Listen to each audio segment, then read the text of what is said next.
Prosecutors released never-before-seen journal entries they say were written by Mangione.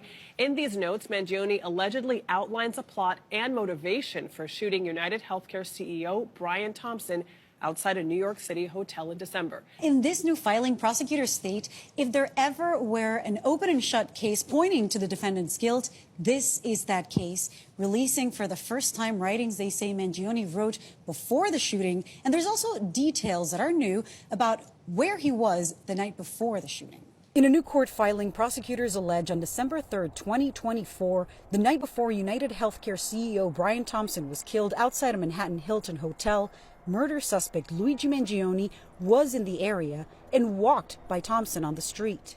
Prosecutors say Mangione returned the next morning and waited outside the hotel where Thompson was expected to attend an investor conference.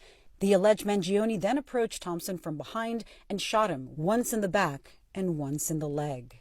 Prosecutors also claim that roughly 4 months before Mangione allegedly gunned down Thompson, he wrote in a notebook, quote, "I finally feel confident about what I will do, and I'm glad in a way that I've procrastinated because it allowed me to learn more about UHC."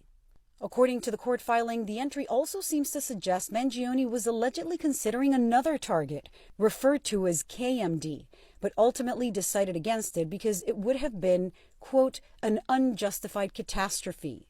Prosecutors allege he wrote, "The target is insurance. It checks every box." In another entry from October, prosecutors allege Mangione wrote, quote, "1.5 months. The investor conference is a true windfall. It embodies everything wrong with our health system." CBS News legal contributor Jessica Levinson.